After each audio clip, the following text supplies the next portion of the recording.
Welcome back to the channel. If this is your first time here, pull up a chair. This one is going to stay with you. The contract sat on his desk for 11 seconds before Kang Junho signed it. He did not hesitate. He did not read it again. He had already read it 3 times that morning, alone, before anyone else arrived at the 42nd floor of the Kang Group Tower. He knew every clause. He had written 2 of them himself: the termination of employment and the termination of everything else. His assistant, a quiet man named Woo Seong-min, who had worked for Junho for 6 years and learned to read a room the way other people read books, placed the folder on the corner of the desk and stepped back without being told. "Deliver it this afternoon," Junho said. "Yes, sir." "And Seong-min?" "Sir, don't let her come up." A pause, very brief. "Understood." Junho turned back to the window. 42 floors below, Seoul moved in every direction at once, indifferent and enormous. He watched it and felt nothing in particular. That was the skill he had spent 34 years perfecting. Feeling nothing in particular about necessary things.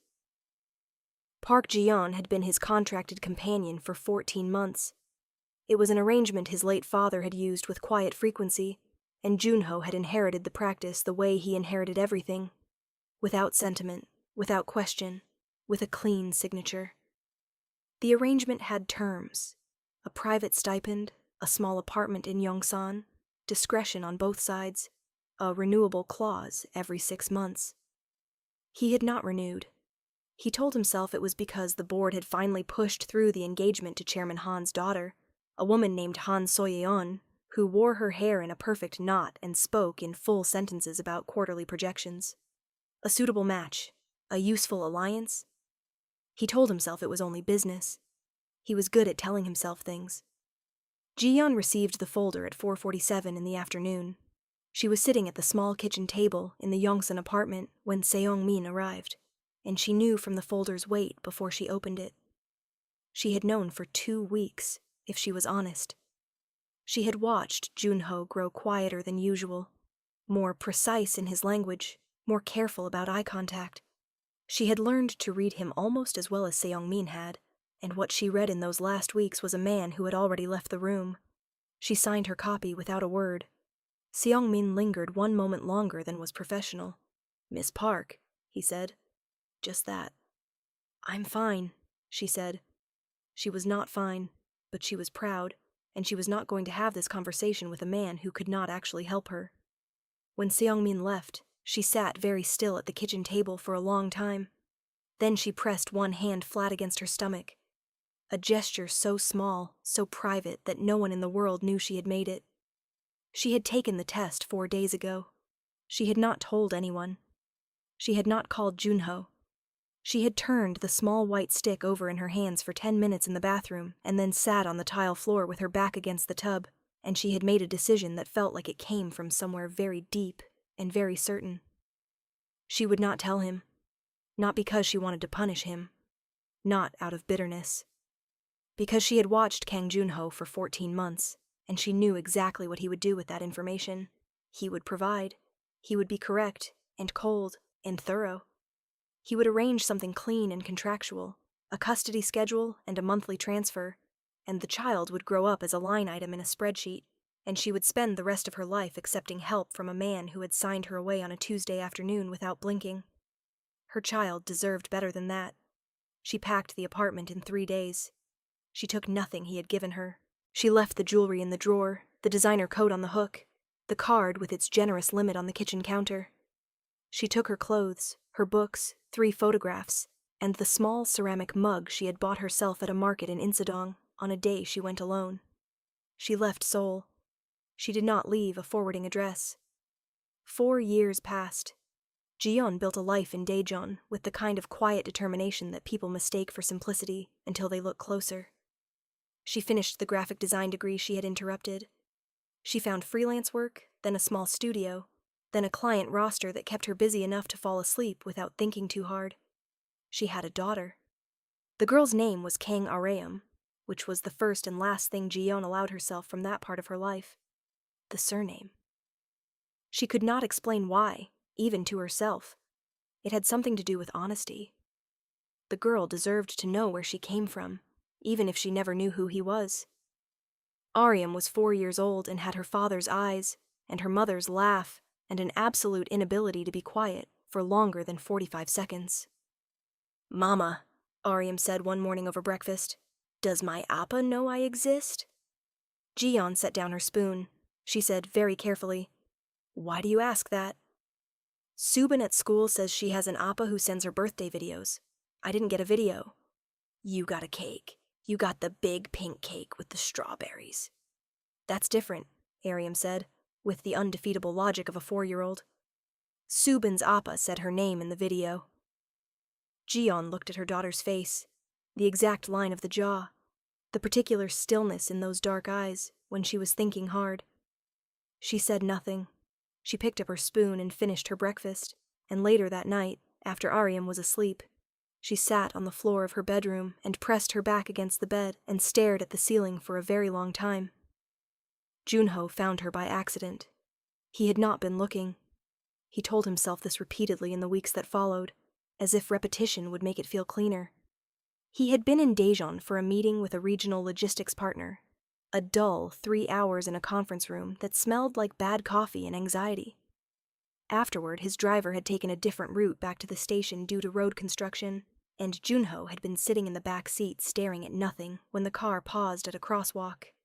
And there she was, Park Ji-yeon, standing at the corner in a light blue jacket, holding a small child by the hand. The child was looking up at the traffic light with absolute concentration, like it was the most important thing she had ever seen. And something about the way she stood, the precise, contained stillness of it, hit Junho somewhere behind his sternum. The light changed. Ji-yeon looked up before crossing, straight into the car window. She froze. He froze. The child said something and tugged her hand, and Ji-yeon looked down, and then she crossed the street quickly, without looking back. Junho said nothing for 30 seconds. Then, quietly, "Stop the car." Seong-min, riding up front, turned slightly. "Sir." "Stop the car, Seong-min." He did not chase her. He was not that man. He found a coffee shop on that corner and sat in it for an hour, and he thought, and he counted backward, and when he arrived at the number that kept appearing, he sat with it until it became a fact rather than a suspicion. The child had his eyes. He had spent 34 years watching people be careful not to say difficult things to him. He had no practice being on the other side of a silence this large. He called Seong-min over. "I need an address." A pause. "Miss Park's address?" "Yes." Another pause. Longer. "Sir, I should tell you." Seong-min stopped. "What?" "I've always known where she went," Seong-min said quietly. "I kept track, in case she ever needed anything. I should have told you, but I didn't think you—" He stopped again. Junho looked at him for a long moment. "You kept track?" "Yes, sir." "For 4 years?" "Yes." Junho said nothing for a moment, then very quietly, "Thank you, Seong-min." It was the first time in 6 years he had said those words in that tone, and Seong-min had to look at the wall. He did not go to her apartment unannounced. He was not that man either, or he was trying very hard not to be. He wrote a letter. On plain paper, no letterhead, no Kang Group embossing. 3 sentences. "I saw you at the crosswalk on Tuesday. I want to talk, not about money or legal arrangements, just to talk. If you say no, I won't contact you again." He had Seong-min slide it under her door. The reply came 2 days later. Also 3 sentences, slid under Seong-min's hotel room door in an envelope with no return address. Sunday. 2 p.m. The park on Dunsandaero. "I will have her with me, so behave accordingly." He read it 4 times. "I will have her with me." So she wasn't denying it. He had not been certain she would. He sat with that for a moment. Then he did something he had not done in years. He went and bought something at a market. Without Seong-min. Without a card. He paid cash for a small stuffed rabbit with floppy ears, because a woman at the stall said it was popular with children Aryams. With children that age, she had said, without knowing why that sentence had stopped him cold in the middle of finishing it. He stood in the market for a while after that, holding a rabbit he had purchased with cash for a daughter he had never met, and he felt something he recognized distantly as terror. She was already there when he arrived, sitting on a bench in the same light blue jacket. Ariam was on the ground in front of her, drawing something with chalk on the paved path, narrating her drawing to herself in a quiet, running commentary. Jiyeon saw him coming from 20 meters away. She did not stand. She did not smile. She watched him approach the way you watch something you have prepared for and are still not ready for. He stopped in front of the bench. Jiyeon. Junho. The formality of last names had never applied between them, and its absence now was its own kind of acknowledgement. Ariam looked up. She examined him with her father's exact measuring stillness and said, "You have a rabbit." "I do," he said. "Why?" He crouched down to her level, which surprised Jiyeon, who had never once seen him crouch for anything. "I brought it for you," he said. "If you want it." Ariam considered this seriously. "What's its name?" "It doesn't have one yet. I thought you could name it." She took the rabbit. She held it up and looked it in the face. "Bungi," she said decisively. "That's a good name," he said. "I know," she said. She went back to her drawing. Junho sat down on the bench, one careful seat of distance from Jiyeon, and they both watched the girl draw. "She's 4, he said. "Yes. Her surname is Kang." Jiyeon said nothing. "I'm not angry," he said. "I want to be clear about that. I'm not here to—" "I know why you're not angry," she said, "because you know you don't have the right to be." A silence. "Yes," he said. She looked at him for the first time directly. "I wasn't going to turn her into a contract line item. I know that too." He paused. "I would have done exactly that, back then." He looked at Ariam, who was now explaining her chalk drawing to the rabbit. "I don't have an argument. I'm not asking for one." They sat in the quiet for a moment. Ariam's chalk scraped happily against the path. "I just want to know her," he said. Quietly. Just that. Jiyeon was silent for a long time. "That's not a small ask," she said finally. "I know." "You understand she knows nothing about you. She has questions. She asks about her appa." Something moved across his face, fast and suppressed. "I understand. I have to think about it," she said. "Her interests. Not yours, not mine. Hers." "Of course." Ariam stood up and came to the bench and showed them both the drawing. It was a house with a very large sun and 4 figures of varying sizes that could have been people or large lollipops. "That's our house," she announced. "That's Mama. That's Halmoni. That's me. That one is Bibungi." She pointed at the tallest figure. "I left space," she said, "in case someone else comes." She said it with no particular weight. She went back to drawing. Jiyeon looked at the path ahead. Junho looked at the space in the chalk drawing. He said nothing. He didn't have to. "Before we get to what happens next, and what happens next will break your heart before it puts it back together, if this story is hitting you, please tap the like button right now. It genuinely helps the channel more than you know. Subscribe if you haven't, because the next story coming this week is just as intense. And drop in the comments, did Jiyeon make the right choice keeping quiet? Let us know. Now back to the story. 3 weeks of Sunday afternoons followed. Neutral ground, always the park, always with Ariam in the center of it. Junho showed up each time without staff, without a car, without the architecture of the empire he usually wore. He brought small things: a book about animals with good illustrations, a packet of colored chalk, once a bag of fish-shaped pastries from the bakery near the park entrance. Ariam accepted all of it with critical 4-year-old scrutiny and then incorporated him into her world without ceremony. "You again," she said on the 3rd Sunday, which Jiyeon noted was the exact tone she used with the neighbor's cat. "Me again," he agreed. "Did you bring anything?" "Aram," Jiyeon said. It's a reasonable question, Aryam said. He had brought the fish pastries again. She approved.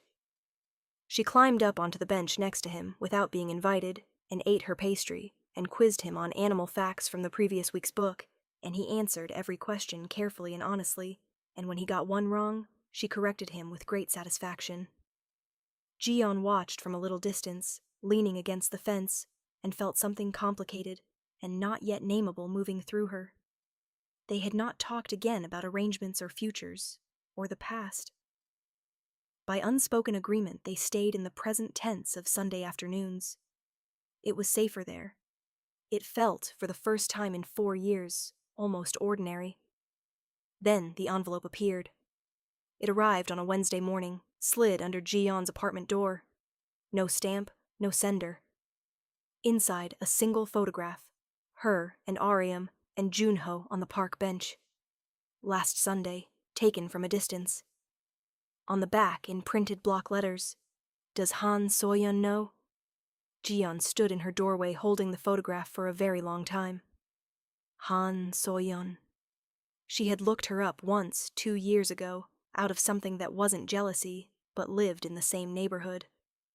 The engagement had been announced. The wedding had not, as far as she knew, happened yet. She had not looked again after that. She called Junho.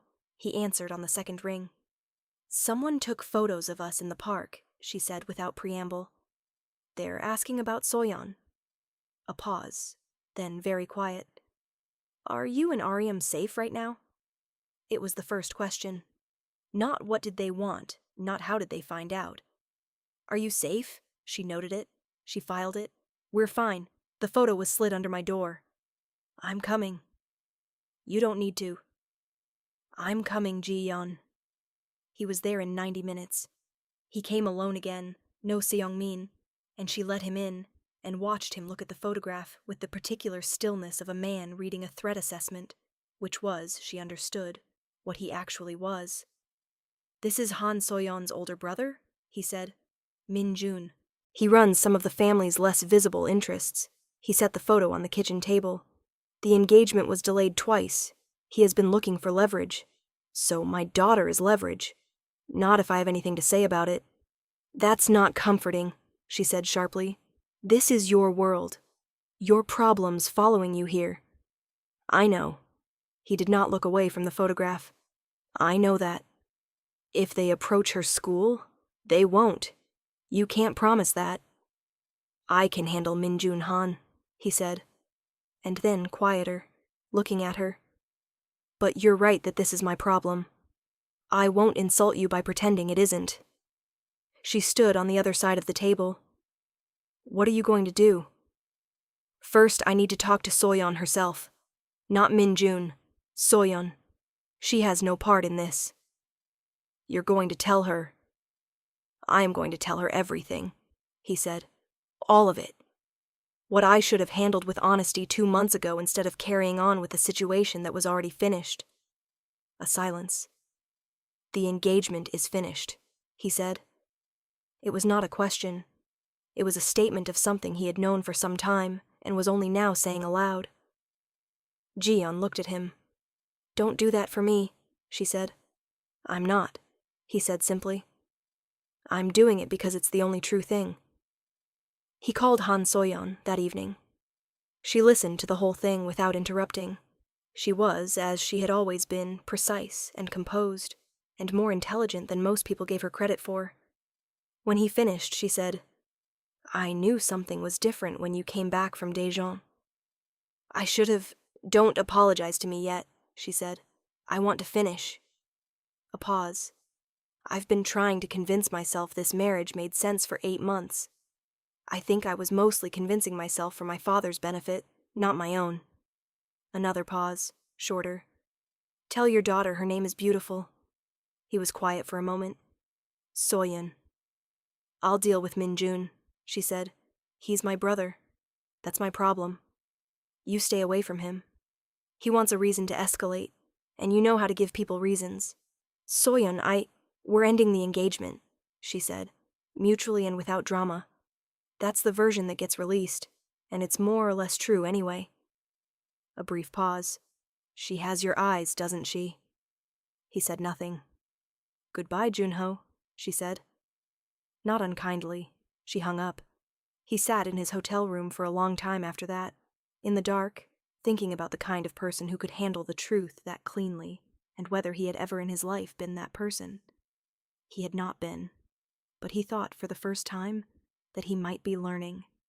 Min Jun Han was not as graceful as his sister. 2 days later he appeared outside Aryam's preschool. He did not approach the child. He stood on the opposite sidewalk and waited, and when Jiyeon came to pick up Aryam, he made sure she saw him. Just stood there. A reminder that he could. Jiyeon kept her face neutral and took Aryam's hand and walked in the other direction, calling Junho as soon as they turned the corner. He was there in 40 minutes. He found them in a cafe 2 blocks away, Aryam eating a waffle and showing Bungi the menu, Jiyeon sitting very still with her hands wrapped around a cup she hadn't drunk from. He sat down. He looked at Jiyeon. He was outside the school. He didn't come near her, she said. He just wanted me to know he could. Junho said nothing for a moment. I need to go talk to him, he said. Junho, just talk, he said. And then he looked at her steady. I'm not going to hurt him. I'm not going to threaten him. I'm going to offer him a way out that preserves his pride and costs me significantly. That's all. She searched his face. That's not how you used to operate, she said quietly. No, he said. It's not. Aryam looked up from her waffle. She had been listening with the radar that small children deploy invisibly. Are you going to fix it? She asked him. He looked at her. I'm going to try, he said. She considered this, then handed him the waffle. You should eat first, she said. Mama always says you can't fix things when you're hungry. He looked at the waffle for a moment. Then he took a piece and ate it. And the silence in the cafe was the most domestic silence he had experienced in 34 years, and it felt, unexpectedly, like the most important meal he had ever had. He met Min Jun Han in a neutral place, a hotel lobby in the city center, in full public view, no associates on either side. Min Jun came in wanting a confrontation. He had that particular energy of a man who has prepared a speech. Junho let him sit down, and then spoke first. I'm selling the Eastern Logistics Division, he said. Your family has wanted access to that distribution corridor for 3 years. I'll sell it to your father at a fair price. Not below market. That would insult him. Fair market. This quarter. Min Jun blinked.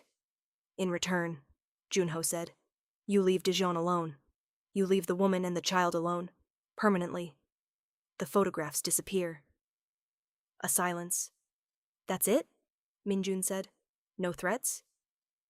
No threats, Junho said. I'm done with that version of myself. Min Jun studied him. You're serious? I have a daughter, Junho said quietly. She handed me half her waffle and told me I needed to fix things. I would like to be someone who is worthy of that waffle. A silence, unexpected. Min Jun said nothing for a moment. He was a man who understood power and had spent his life navigating rooms full of it, and something in Junho's tone had removed the room he needed to operate in. Fine, he said finally. Fine.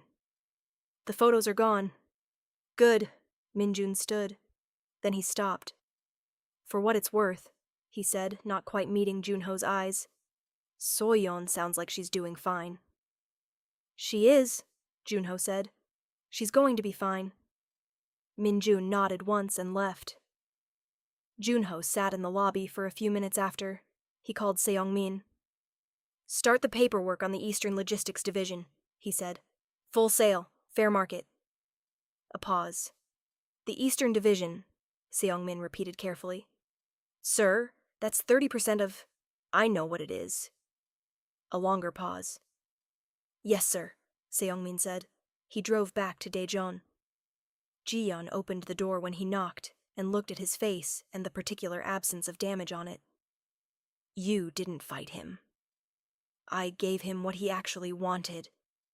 She stepped back and let him in.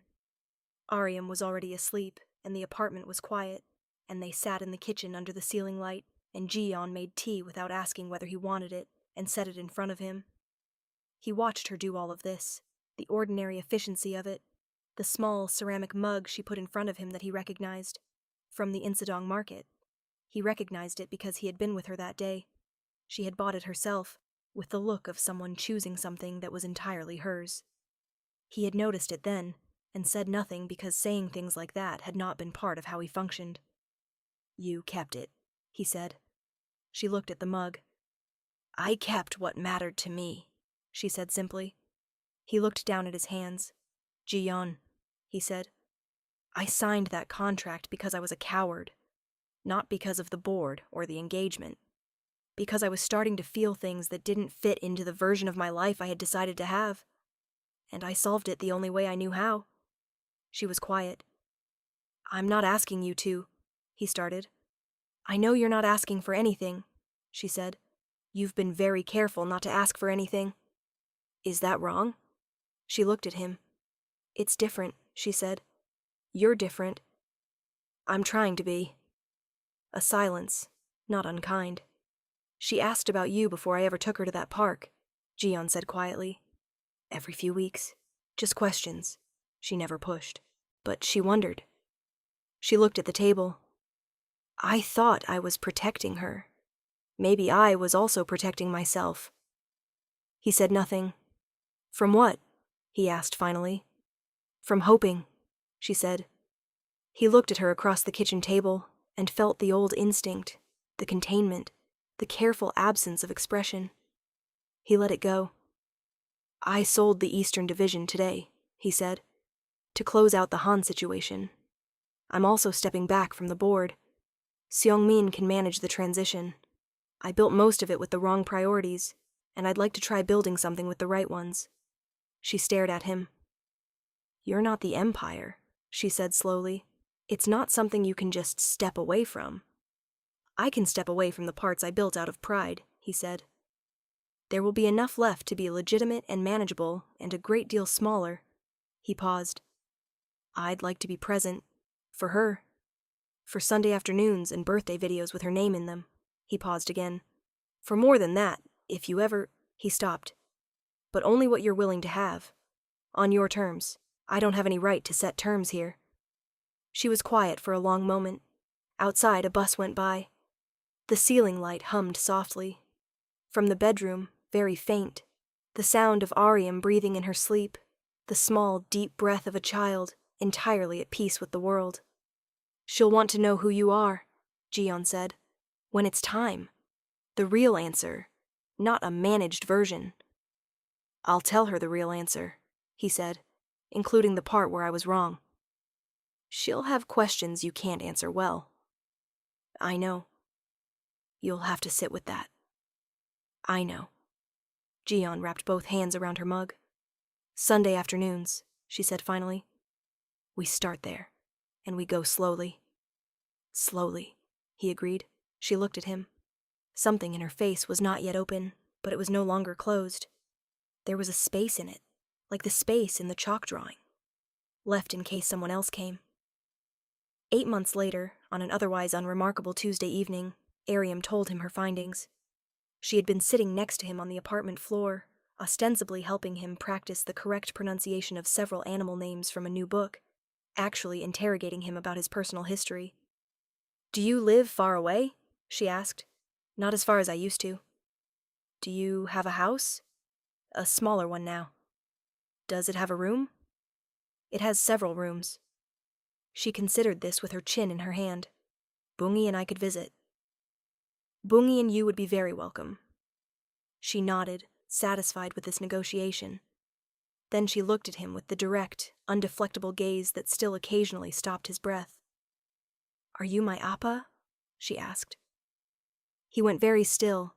He looked at Ji-yeon, who was in the kitchen and had heard, and who looked back at him with an expression that said, "This is yours. I'm not going to answer it for you." He looked at Aryam. "Yes," he said. "I am." She considered this for approximately 4 seconds. "Okay," she said. She went back to the book. "The rhinoceros page," she said. "You got it wrong last time." He looked down at the rhinoceros page. His voice, when he spoke, was not entirely steady. "You're right," he said. I got it wrong. Let's try again. From the kitchen, Ji-yeon turned back to what she was doing, and she smiled. Just once. Just to herself. 4 years after that, on a Saturday afternoon in early spring, a small audience of parents and grandparents and a few scattered neighbors crowded into the gymnasium of a primary school in Daejeon to watch the second-grade spring recital. Kang Aryam played a tree. She took this responsibility with great seriousness. She stood in the center of the stage in a brown shirt and green headband, arms raised, and she did not move for 7 entire minutes, which was longer than anyone had expected her to hold still. In the 4th row, Kang Junho sat between Park Ji-yeon and an older woman who was Ji-yeon's mother, and who had spent the first 6 months of knowing him making it clear, in clipped, accurate sentences, exactly what she thought of men who signed things on Tuesdays. He had listened to all of it without argument, because she was right, and because she made extraordinary soup, and because she was the reason Aryam had the stubbornness that had already saved her life, in ways she would not understand until she was older. Ji-yeon's mother leaned over to him during the tree portion. She gets the stillness from you, she whispered. She gets everything good from her mother, he whispered back. The older woman made a sound that was not quite agreement and not quite disagreement and was, he had learned, the highest form of approval she dispensed. After the recital, Aryam found them in the crowd immediately, because even at 8, she navigated rooms with a certainty that reminded Ji-yeon of something she no longer found painful. I was an excellent tree, Aryam announced. The best tree, Junho said. Objectively the best tree, she agreed, already pulling them toward the school's small courtyard, where there were tables with juice cups and cookies. Ji-yeon walked beside him, her shoulder close to his in the crowd. Not quite touching. Almost. He had the small apartment. He had the Sunday afternoons that had grown into Tuesday evenings, and school pickups and homework at the kitchen table. He had a role at the small, clean logistics consulting firm he had built from the modest remainder after the restructuring, a firm that did unglamorous, functional work and was never going to be empire-sized, and that was, he had come to understand, the whole point. He had Boong-ee's retired position on a shelf in an 8-year-old's room, honored but superseded by a stuffed tiger.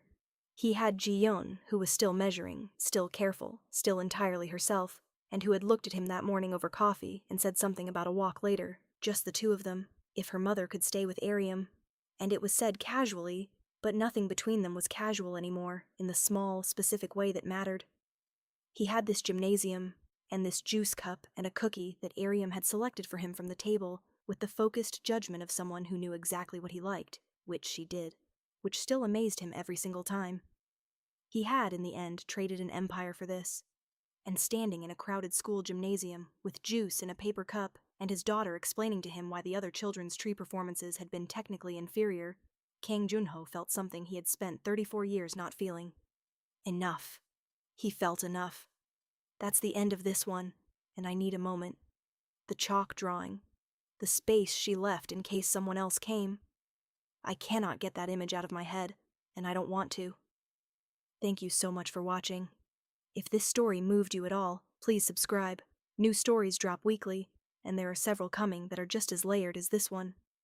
Like the video if you want more. And I want to hear from you in the comments. What moment hit you the hardest? Was it the waffle? The rhinoceros page? The chalk drawing? Tell me. I read every single one. See you next time.